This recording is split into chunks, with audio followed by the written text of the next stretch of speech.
Apat na mga dating rebelde ang nakatanggap ng Livestock Livelihood Package mula sa Department of Labor and Employment, katuwang ang 14th Infantry Avenger Battalion sa isang turnover ceremony na isinagawa sa himpilan ng 802nd Infantry Police Brigade Philippine Army sa Camp Downs, Ormoc City, Leyte noong 7 ng Hulyo taong kasalukuyan. Pinangunahan ang aktibidad ng Department of Labor and Employment, Dole Regional Office 8, Western Leyte Field Office sa pamumuno ni Sir Roselito T. Igana, Senior Labor and Employment Officer at OIC Head.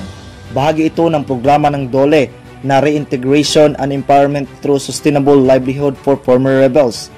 Layunin ng programa na bigyan ng mas maayos na kabuhayan ng ating mga FRs para tuluyan silang makabalik sa normal na pamumuhay bilang produktibong mamamayan.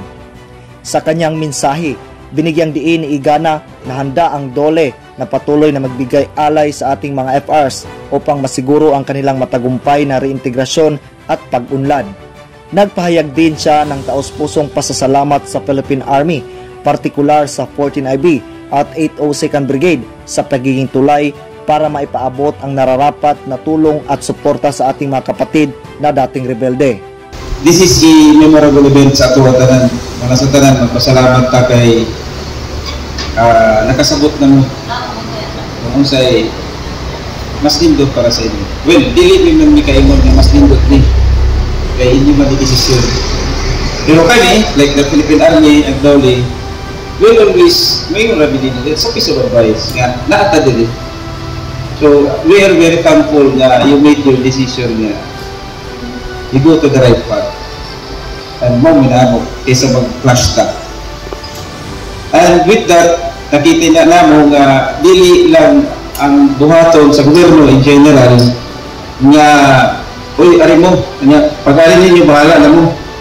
So, we have things na buhaton, pero hinay-hinay lang. Dili ba one time big time mataganan mo 1 million? Dili man. Kaya yung tao, ang gobyerno, mauna nga. Karoon lang ihatag sa inyo is livelihood para makasustain sa inyong, at least may mapagita. Ang daghan pa ang mabot. But, the point is, the government, the Philippine Army, the Department of Labor and Employment is very thankful.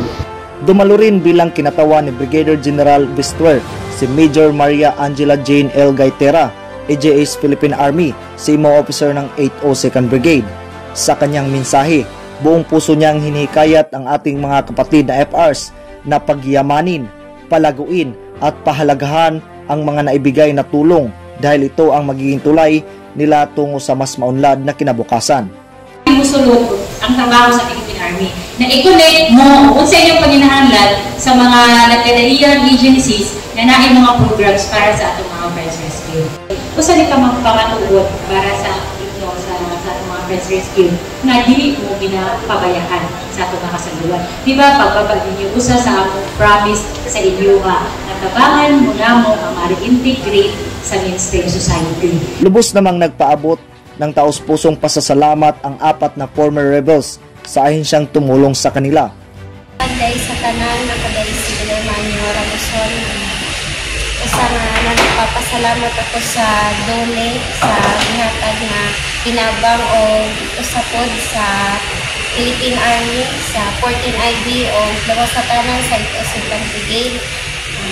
Wala nga dako gyapon no nga katabang sa amo ang gihatag karon nga baboy panukaran siya para sa pagpalambo sa among Panginoon. Ang buntan sa among tanan ako dahil si Jimilyn Malinaw. Nagpapasalamat ko sa gikan sa tabang sa Dole, pang-umpisa sa panginabuhian. Nagpapasalamat ko sa Philippine Army, sa 802nd Brigade. Sila ang naningkamot para maka-receive kami sa mga hinabang gikan sa gobyerno. Panito Dulce sa KFR. Pasalamat ko sa ihatag na ikan sa livelihood o sa Dole na vaccine and feeds. Kung sa salamat ko sa hinabang sa namok na pagkakita sa mga Philippine Army. Yung nga panahon ng mga nasayagin na mo nga ang among gi baruban sa bukid ug amo nang gi panginabuhi sa una na nauntay anang makita ba, pero tungod sa kuan biktima sa kuan mali nga ideolohiya mo na nga walay nakita nga na pundag, pero tungod sa kuan sa pagsulungan na po namo tungod sa tabang sa kuan kasundaluhan tanang ng sundalo sa itusikan o sa 14 of 23rd nanay mga nakita mga dako ang pasalamat kaming tanan ng mga FR nga mga natabangan o sa karon po nga kaning gihatag sa duli dako po nang pasalamat sa duli o sa tibuok nga kuan EFP. Sa pamamagitan ng programang ito, pinatunayan ng inyong mga kasundaluhan at mga katuwang na ahensya na posible ang pagbabago kung magtulungan ang bawat isa. Ang pagbibigay ng kabuhayan ay hindi lamang simpleng tulong pinansyal, kundi isang simbolo ng bagong pag-asa para sa mga dating rebelde na muling bumalik sa mapayapa at maunlad na pamumuhay. Samantala, ang tagumpay ng aktibidad ay bunga ng pagkikipagtulungan at koordinasyon ng 14IB sa pamumuno ni Lieutenant Colonel Esmeraldo L. Sumalinog at ng 802nd Infantry Perlis Brigade na pinamunuan ni Brigadier General Noel Ebestuer.